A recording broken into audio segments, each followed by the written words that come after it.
start with you. Since we know that children and animals are one of the most unpredictable elements in the movies, could you tell us how did you direct the pigeon and how did it become part of your movie?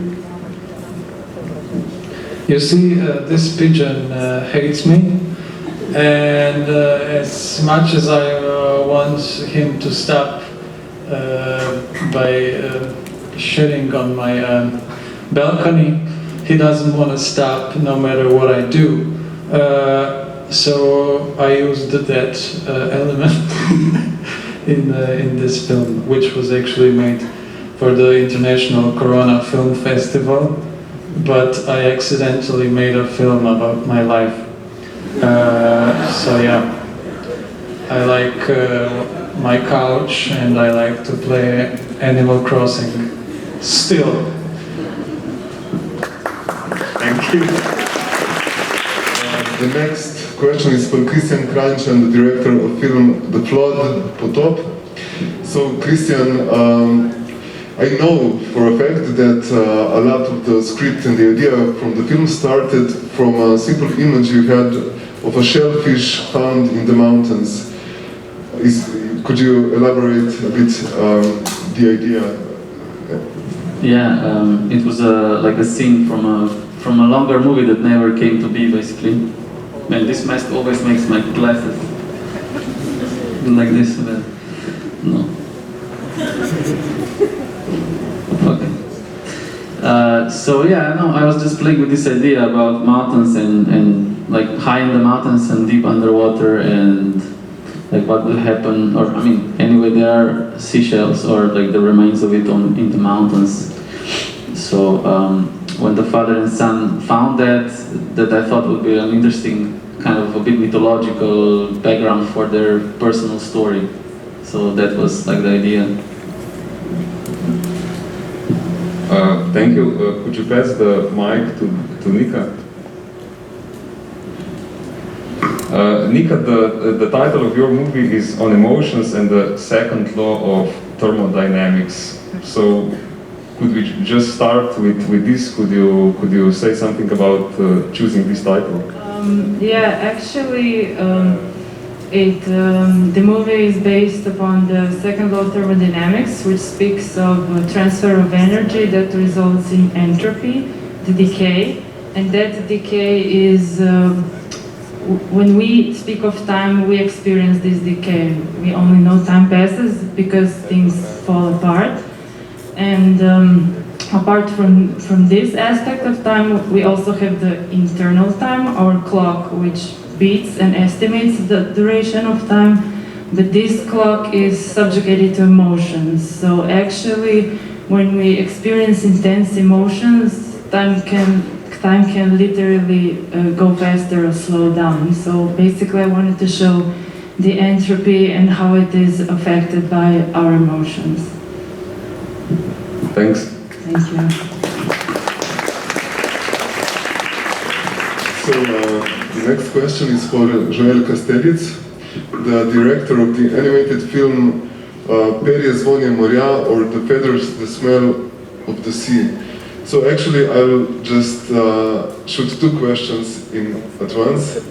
So first of all, of course, we would like to hear more about the inspiration, because the film is also dedicated to the cormorant bird. And the second question is if you could just elaborate a bit the technique, because it's pencil drawn on paper, if I'm not mistaken, and how long did it take?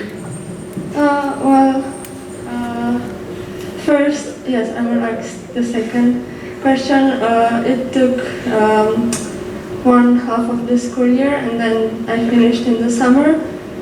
So, yes, a few months with breaks. Yes, the technique is simple as that. It's just pencil with paper on paper, hand drawn, which I made. I think it has a special value because it vibrates. I think it's because the theme and everything is very minimalistic, and the hand-drawn technique brings up more vibrating energy. And yes, my motive was cormorant bird.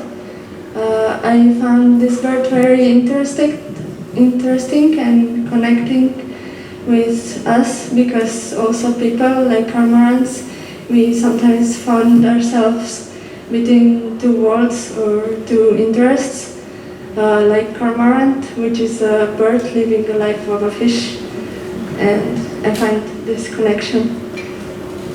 This is it. Thank you, Joël.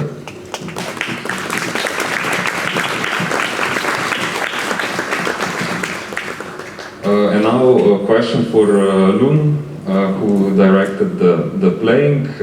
So you have two adolescent boys or guys in your movie. So how did you come to choose them? How did you work with them to have such a performance like they had? I think I saw like 150 boys, and within them I chose two of them, which is on the movie.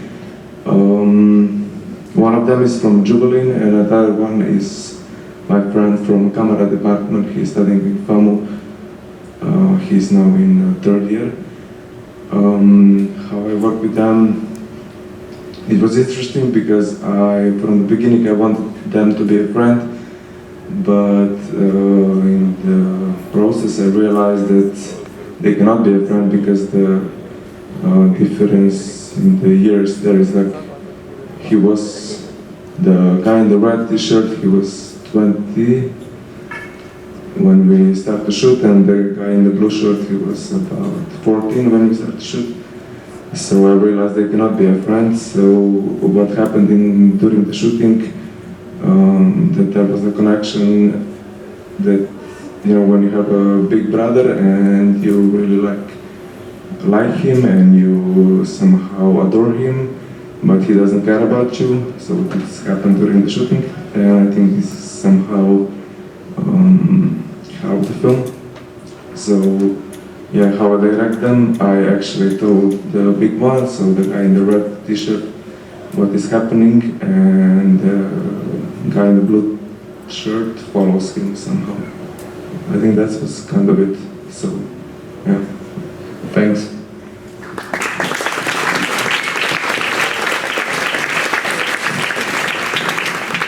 So my next question is for Hanna Kosil-Marušić, the author of the film Self-Poet, or the auto-poet.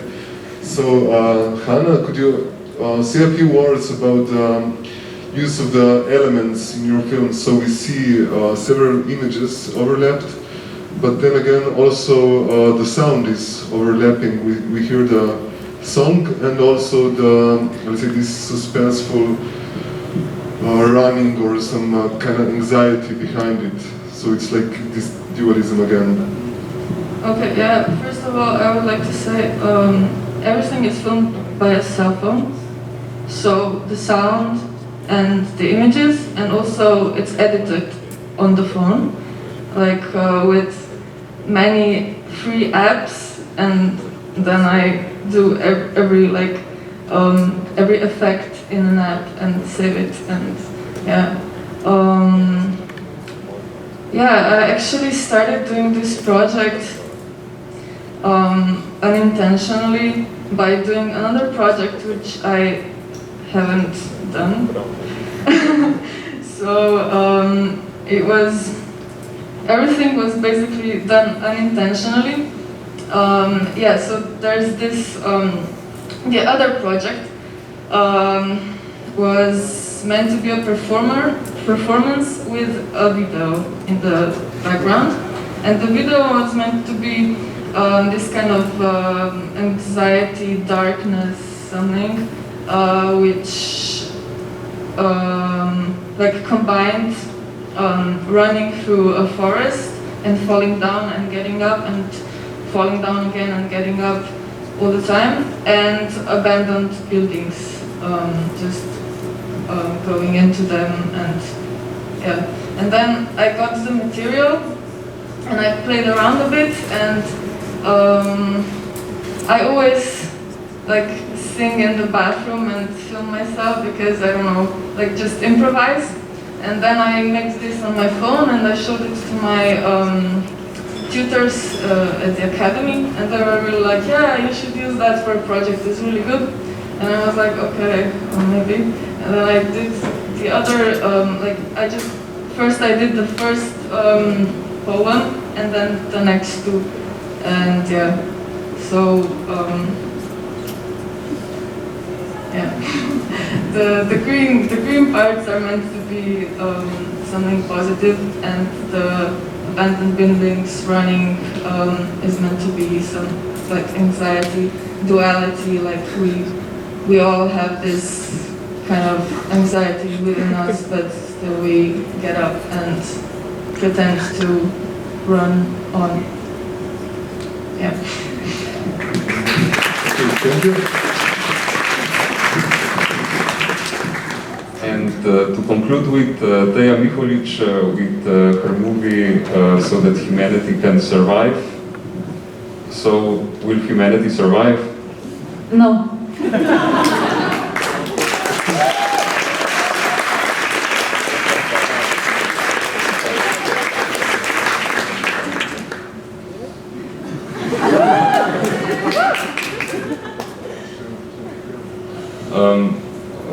Okay, so since you answered just with one word, I think you deserve another question. Thanks. You're studying film photography in Toulouse, so could you say something about the process of making the film? Do you start with visuals, with images, or how does it happen? Yeah, I work very intuitively, so I don't know, I start with images in my mind and then I describe, and it's usually a process that takes not a long time to write it down, but it's very subconsciously done, but I have the ideas already in my head for a long time. And yes, I was also a director of photography for the film because it meant a lot to make the image as well. Thank you. So, to conclude on a more serious note, tomorrow there's another FeKK SLO I, FeKK, and many other programs. Now time is running out, or is already run out, so Cinderella after midnight is whispering Mateusz near me. So thank you for coming, and see you again in the coming days.